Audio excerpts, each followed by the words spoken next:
আমার এক খালাতো বোনের বহু তদবির করার পর একটা মেয়ে হয়েছে। আমারে বলতেছে, বাবা তুমি হুজুর মানুষ, ভালো একটা নাম কও তো, আমার এই নাতনির নাম রাখবো, একটা ভালো নাম কও। তা আমি বললাম, খালা হাসিনা থন। যেই কষে হাসিনা, খালার আগে বাঁচে না। খালা কাকে, তুই একটা হুজুর মানুষ, তোর একটা ভালো নাম শুনতে চাইলাম, আর তুই খুনি হাসিনার নাম কস।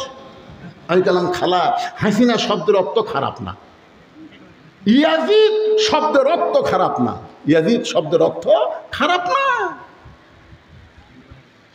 কি বুঝতেছে? আমার তো মনে হয় যে কমপক্ষে 20 বছর আওয়ামী লীগ ছাড়া অন্য কোনো ঘরত বেটি চোর জন্মালে ভুল করেও কেউ হাসিনা নাম থবি না। ধরে কথা কর না, কথা বলে কি দিয়েছিল আমাকে রংপুরের আবু সাইদের নাম শুনছেন? আবু সাইদ যেদিন জীবন দিল সেদিন বাতিলের সাথে আপোষ করলো না বিট্রে করলো? বিদ্রোহ। মা মা আপনারা বলেন তো, প্রত্যেকটা মানুষের কাছে তার জীবনের দাম কম না বেশি? কিন্তু তিনি কেন বললেন, আবু সাইদ কেন বললেন মার মা? এ বলার পিছনে বিশাল একটা কষ্ট আছে। সেই কষ্টটা হলো অন্যায়ের সাথে আপোষ করে বেঈমান হয়ে বেঁচে থাকার চাইতে ইমানের সাথে হকের পক্ষে মরে যাওয়াই ভালো। আপনার বলেন তো, আবু সাইদ মরার পরে যুবকেরা মরার জন্য আর কোনো টেনশন করলো? স্বরাষ্ট্রমন্ত্রীর কাছে পুলিশের যিনি আইজি, তিনি একটা ভিডিও বের করে বলতেছে, স্যার আপনি যে বলেন যে তোমরা কেন ছাত্রদেরকে রাস্তা থেকে বাড়ি পাঠাতে পারতেছে না, সমানে গুলি করলি তো গুলির ভয়ে ওরা বাড়ি যাবে। তাই স্যার এই যে ভিডিও দেখেন, এই দেখেন, এই যুবকেরা তোমরা ভিডিও দেখোনি? এরকম দেখা চাই, দেখেন এই ভিডিওর মধ্যে কি দেখতেছেন? আমরা গুলি করতেছি, একজনকে লাগতেছে, উই ওটি পড়ে যাচ্ছে, ওই যে ফাঁকা জায়গা হচ্ছে আর একজন এসে খাড়া হচ্ছে। আমরা তো গুলি করে ফাঁকা করে পারি না, একজন পড়ে যায়, 3 জন খাড়া হয়। তার মানে কি বুঝলো? যে বাতিলের সঙ্গে আপোষ করা যাবে না। হুসাইন রাদিয়াল্লাহর মতো হকের পক্ষে জীবন দেব, এই জীবন মৃত্যু না, এই জীবন হলো অমর হওয়া। জোরে কোন কথা ঠিক কিনা? কত টাকা খরচ করে বঙ্গবন্ধু সেতু বানালা, এ বানালা, ট্যানেল বানালা, আর আবু সাইদের জন্য কোনো টাকা পয়সা খরচ করা লাগতেছে না। যেখানে সেখানে দেখতেছি আবু সাইদ মোড়, আবু সাইদ রাস্তা, আবু সাইদ সেতু। কেন টাকা খরচ করা লাগতেছে? আবু সাইদ দিবসও করবার চাইছিল, কিন্তু আবু সাইদের বাপ মা কইছে আবু সাইদ পূজা করা লাগবে না। আমার গ্রামে আমার এক সম্পর্কে ভাই, তার ছেলে হয়েছে, এই হুজুর একটা ভালো নাম থন। আমি বললাম আবু সাইদ, কি খুশি। আমাকে 500 টাকা দিয়ে কয় আবু সাইদের কথা মনেই নাই। এখন আবু সাইদের বাপ করে ডাকতেছে, আবু সাইদের বাপ। ওই আবার ডাকতেছে আবু সাইদের মা।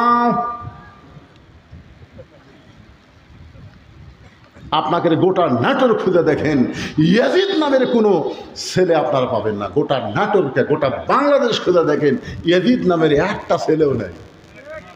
আর প্রত্যেক পাড়ায় পাড়ায় হোসাইন আছে না নাই? ধরে করে আছে না নাই? হ্যাঁ, এই জন্যই কারবালার শিক্ষা এই সম্পর্কে আলোচনা হচ্ছে। একটু মনোযোগ শুনেন। লিয়াবলুয়াকুম আইয়ুকুম আহসানু আমালা। হোসেন রাদিয়াল্লাহু যখন বসে আছেন, চিন্তা করতেছেন, বসে থেকে চিন্তা করতেছেন যে আমার নানার ইসলাম দুনিয়া থেকে বিদায় নেওয়ার পরে আবু বকর রাদিয়াল্লাহু 2.5 বছর, ধরে কোন কয় বছর, ওমর ফারুক 12 বছর, ওসমান গনি 10 বছর, 4 বছর আমার বাবা। এরপরে বাবা যখন দুনিয়া থেকে বিদায় নিল, মদিনার কতগুলো সাহাবী হাসানকে বলল, হাসান আল্লাহ রাসূল বলেছেন আমিও যা, আমার হাসানও তাই। ধরে কোন সুবহানাল্লাহ।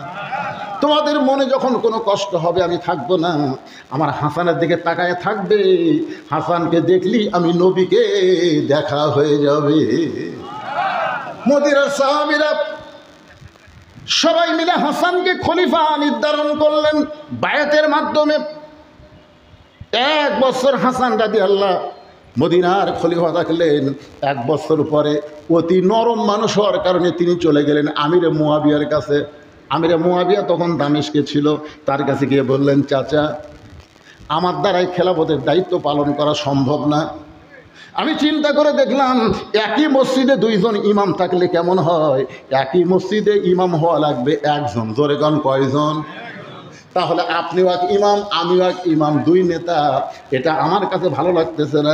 আমি দেখেছি আবু বকর রাদিয়াল্লাহু যখন ছিলেন তখন একজনই ইমাম ছিলেন, উমর ফারুক যখন ছিলেন একজনই ছিলেন, উসমান গনি যখন ছিলেন তখন একজনই ছিলেন।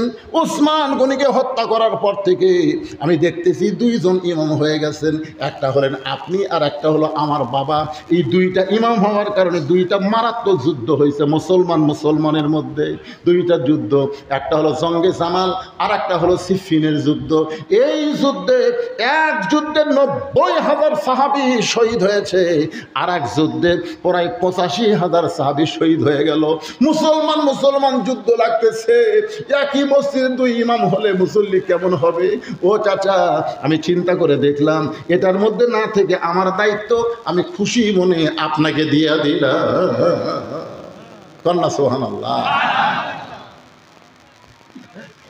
হযরতে মুআবিয়া তখন একজন ইমাম হলেন।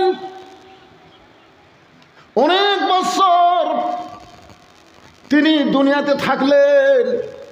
দুনিয়ার থেকে বিদায় নেওয়ার সময় তিনি মজলিস শুরা করে যেতে পারতেন, যে মজলিসুস শুরা, যে তোমাদের 6 জন নবীর এখন কয়জন সাহাবী আছে, এই সমস্ত সাহাবীদের ডাক দিয়ে বললেন, আমিরে মুআবিয়া যে আমি দুনিয়া থেকে চলে যাচ্ছি, আমি যাওয়ার পরে তোমাদের মধ্যে যাকে তোমাদের পছন্দ হয়, ভালো মনে হয়, তোমরা তাকে এই দায়িত্বটা দিয়ে দিও। যেরকম উমর ফারুক বলছে, ওসমান গনি বলছে, ঠিক একই সিস্টেমে এই নিয়মে বলবে। খুব খেয়াল করেন, মনোযোগ দিচ্ছেন? হ্যাঁ, খুব খেয়াল করবেন এই নিয়মে। কিন্তু না, আমিরে মুআবিয়া এটা না করে তিনি জীবদ্দশায় তার ছেলেকে বললেন, আমি দুনিয়া থেকে যাওয়ার পরে তুমি আমার এই গদিতে বসবা। তিনি চিন্তা করলেন যে আমি চলে যাওয়ার পরে হয়তো আবার এই খেলাফত নিয়ে গণ্ডগোল শুরু হবি, দরকার নেই, আমি আগে থেকেই করে থুয়ে যাই, তাহলে আর কোনো গণ্ডগোল হবি না। কিন্তু ইয়াজিদ ওই আবার হুব্বে রাসূল ছিলেন না। হুব্বে রাসূল, খুব খেয়াল করবেন, হুব্বে রাসূল, আল্লাহ রাসূলকে মহব্বত। আমাদের অনেক লোক আছে দেখবেন রাসূল করে, কেমনে যাব মদিনায়, কেমনে যাব মদিনায়, আবার প্রতি সপ্তাহে 2 বার দাড়ি কামায়। এরকম আছে না নাই? মদিনার মহব্বত আছে, কেমনে যাব মদিনায়, পাখি হলে মদিনায় উড়ে যেতাম, সোনার মদিনায় নবীর রওজা জিয়ারত করতাম। লোকটার দাড়ি নাই, মাথার টুপি নাই, কিন্তু গজল ঠিক আছে।